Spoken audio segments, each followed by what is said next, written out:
បាទខ្ញុំត្រឹងសៀនវីឡុកជាងអាកំសត់ពេលនេះហើយមានវត្តមាននៅវត្តតពុជដើម្បីចូលក្នុងវត្តចែករំលែកអំពីការសង្កត់មិនតាន់ហើយរួចហើយជាស្ថាពរទេបងប្អូនអើយព្រោះវត្តអន់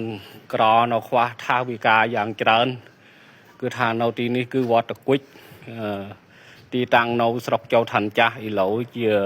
ឃ្លាំងទីគីក្រុងកង្ខើសូមពុកម៉ែបងប្អូនយើងទស្សនាដូចតទៅ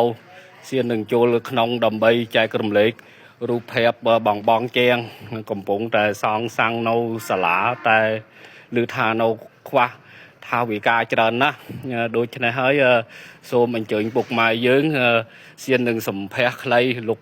បងធ្វើជាងនឹងកាត់ប្រកបប្រកងយូរហើយតាំងពីធ្វើដល់ឥឡូវដូច្នេះហើយសៀននឹងសម្ភាសខ្លីដើម្បីចែករំលែកឲ្យពុកម៉ែបងប្អូនបានទស្សនាដូចតទៅ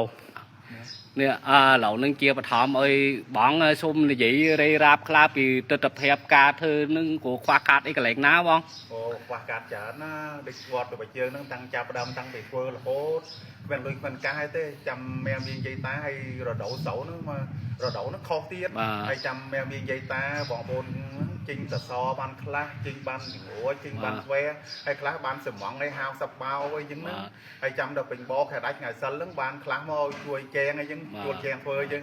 ហើយយើងមកបានលុយកាយច្រើនតិចពេញលេងទេឥឡូវយើងធ្វើចេះតែចាំប្រចាំដល់តខិនដល់ចូលឆ្នាំយកលេងចឹងដូនតាយើងមានលុយបើចឹងចាំថតតវត្តចឹងក្រណាជាងlàសំណងនៅខ្វះខាតច្រើនណាលោកបងច្រើនណានៅឥឡូវនៅតូននៅផ្លាននៅអីទៀតឥឡូវយើងចាំចូលដល់ចូលឆ្នាំដល់មានលុយទៅយើងចាំមានលុយចូលឆ្នាំយើងទិញតូនទិញផ្លានទិញអីយើងមកបកបាទហើយដូចនេះហើយតាមលោកបងនិយាយនឹងយើងសូមបវរណាទឹកចិត្តដល់ពុទ្ធបរិស័ទចិត្តឆ្ងាយក្នុងប្រទេសនិងក្រៅប្រទេសក្តីបងនេះបងយើងខំដែរយើងថាជាប្រាប់តាយាយមីមីងបងប្អូនខំជួយខំលេងកសាងវត្តបានតិចជួយច្រើនតែតែខំចូលមកទៅយើងបានតិចជួយអីចឹងបាទដូចនេះសៀននឹងចែករំលែកបន្តនៅសំណង់សាលាអីបងនេះស្លាយអានឹងរោងបាយមាននិយាយតាទីសង់នៅ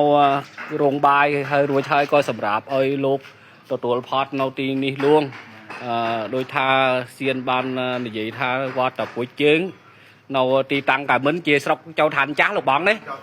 ឥឡូវនេះជាឃ្លាំងទីក្រុងកង្ថើបានធ្វើនៅកត់សាលាបាយនឹងខ្វះខាតនៅថាវិការយ៉ាងច្រើនក៏តាមសៀនសូមបវរណាដល់បងប្អូនក្នុងស្រុកពុទ្ធបរិស័ទចិត្តឆ្ងាយក្នុងប្រទេសក្រៅប្រទេសក្តីបើមានសទ្ធាជ្រះថ្លាសូមមកជួយឧបត្ថម្ភបច្ច័យតិចតួចស្ដួយស្ដើងដើម្បីយកបច្ច័យមកសង់កសាងរោងបាយឲ្យឆាប់ហើយជាស្ថាពរបើបានដូចបំណងសៀនអាឈើជាងអាកំសត់ក៏ថ្លែងអំណរអគុណយ៉ាងជ្រាលជ្រៅដល់ពុកម៉ែបងប្អូនបានជួយគ្រប់គ្រងនៅខ្វះខាតច្រើនណាស់មាននិយាយតើ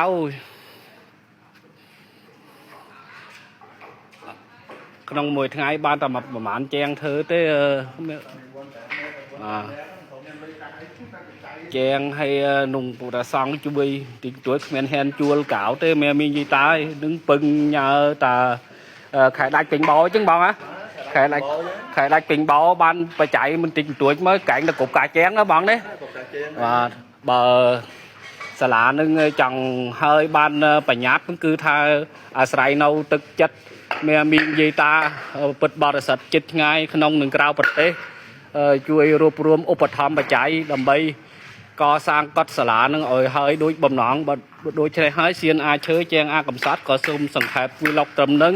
បើពាក់សម្ដីកាយវិចាខុសនៅប្រការទីណាសូមមាននិយាយតាអធិស្ឋានឲ្យជាងអាកំសត់ផងបាទសូមជម្រាបលា